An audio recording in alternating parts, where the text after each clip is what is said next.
All right. Yes. Rob, we're going to stick in the NFL, like I said, but the coaching situation.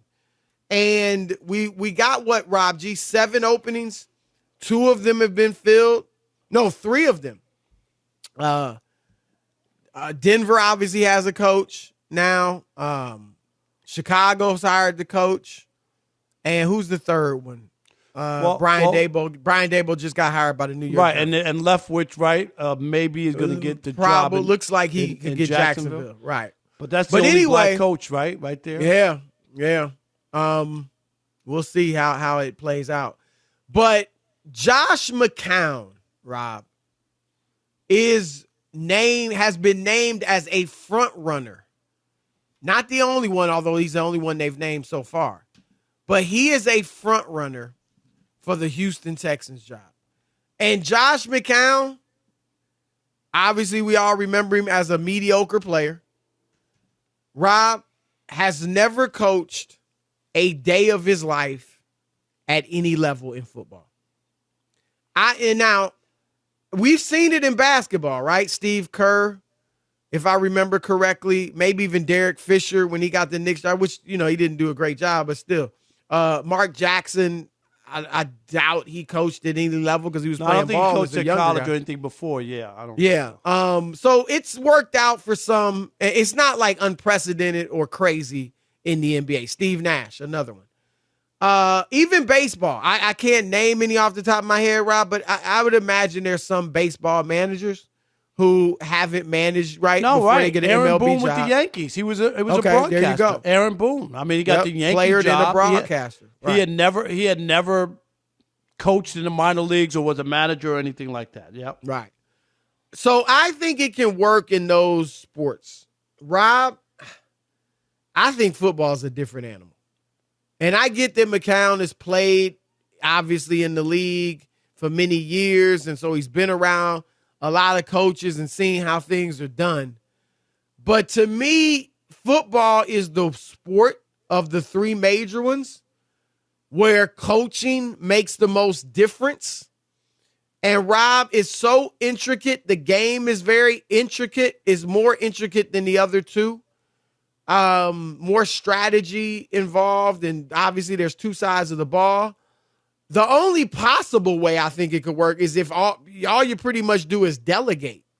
Like you're a great leader, right? Right. You got somebody's this great running person. your offense, somebody's right. running your defense, and you're not really caught up. I don't know when Larry Bird, Chris, and maybe this is.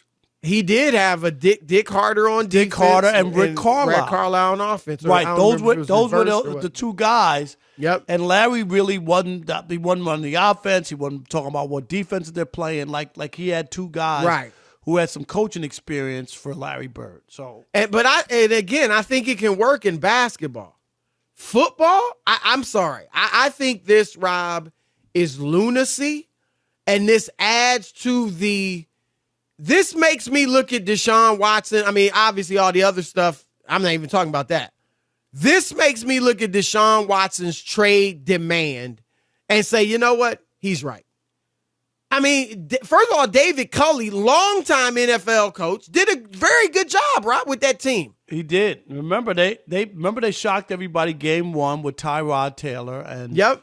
And they were like everybody. They won 4 games, I believe. Yeah, like Dan Campbell and the Lions won. They won 3 games, and everybody's sticking up for him. For his second year, Chris. And he was in a better situation than Culley. At least, he had a quarterback who had been to the Super Bowl, Chris, Absolutely. And was a Pro Bowler twice.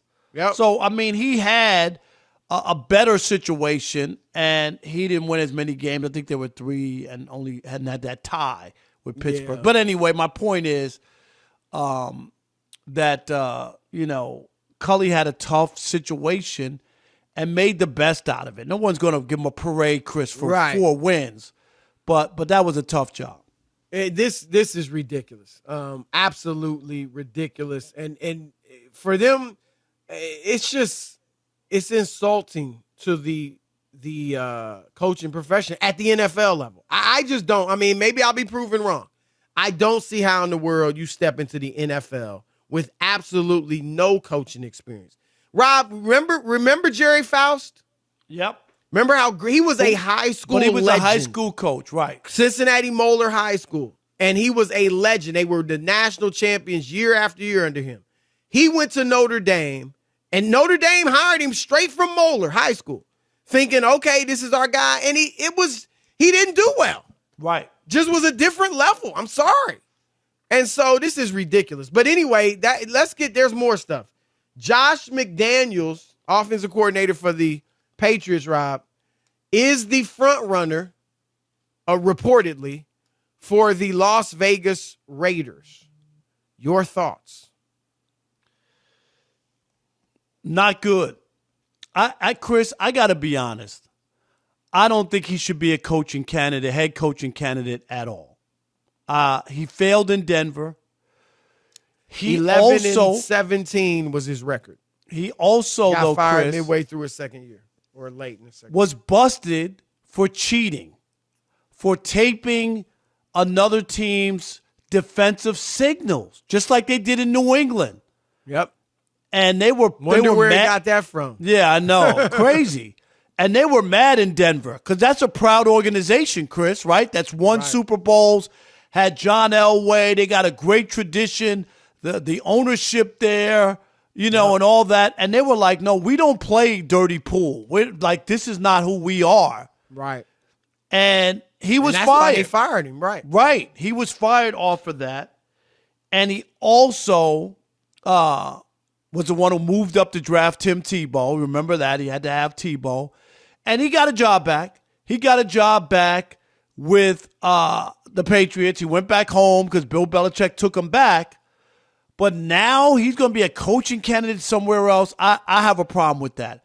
There are other people who deserve a chance, an opportunity, rather than a guy who was busted for cheating.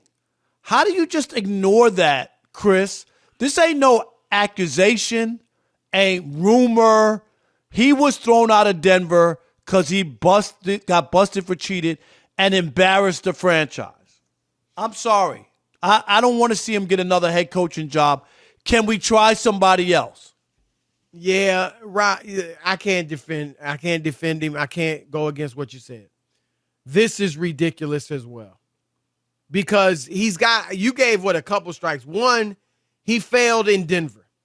Okay, Denver was 8-8 when he got there and took over. They were 8-8 in his first year. And then they were 3-9 in his second year. 3-9. All right, so, and then to your point, he got fired because they caught him cheating. So number one, first strike against him, his team wasn't any good in Denver. All right, he didn't improve him at all in his first year, and then they actually regressed under him. All right, so that's strike number one. And Rob, the second year when he was gone, they improved from 4-12 to 8-8. So the year after he was fired. So that's strike number one. Strike number two, you're caught cheating. Okay? That's a huge strike, isn't it, Chris? Absolutely. Strike number three, you missed one.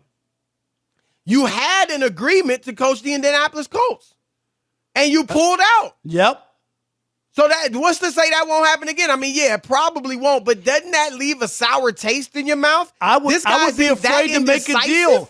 Right. His word doesn't mean anything, right. Chris. You shook somebody's hand, you made a deal, and then you did the okie doke on them. Right. And okay, sometimes, I don't know, you change your mind, circumstances, whatever, but you went all the way through the process. You had to be going back and forth in your mind. Do I want this? Do I not? And so you're indecisive. I can't have that as a head coach. The one thing you got to be, Rob, is decisive as a head coach. Right or wrong, this is how we doing it. And he showed that there's that. And then strike number four, Rob, you missed another one. Bill Belichick's coaching tree.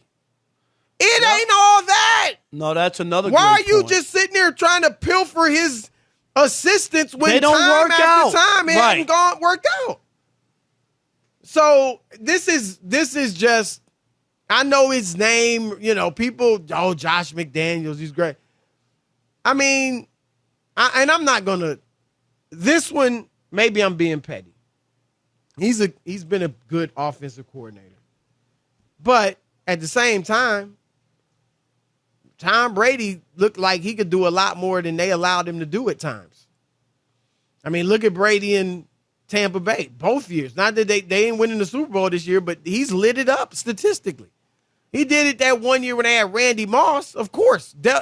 Dante Culpepper lit it up with Randy Moss. I think anybody would light it up with if he's one of your guys downfield. So you won 6 Super Bowls, so I can't, get mad at you. But, did they get the most out individually out of Brady? He probably wasn't there. No way he was there for all 6. No, I don't think he was probably there for the last 3. Yeah, but I don't know. Yeah. But you never know with the 10-year. Yeah, it wasn't there. Yeah, that's a 20-year stretch. Yeah, that's 20 years ago. Right. But so there's that, Rob. And then now, you got Mac Jones. You're pedestrian offensively. So I don't get the fascination, Rob. I don't know. Good old boy network. Yeah, because they like each other and buddies and all that kind of stuff. That's the only way you could think about it because most people wouldn't be given that. And it's not like he hasn't had a chance. He's got, like you say, there's a couple of strikes, and then like the history of Bill Belichick's guys not succeeding. What is the infatuation with people who are in New England? I just okay, we get it. You would try that normally, and if a couple guys pop off and do well, then you would go back to that tree. But normally, when the fruit is rotten, you stop eating from that tree. Yeah, and look, I'm not gonna rip Belichick. Obviously, his record speaks for itself. He ain't looked great these last 2 years. Defense is his calling card. Josh Allen just destroyed him. 2 straight games. Didn't even punt in 2 straight games. So, maybe they should look elsewhere.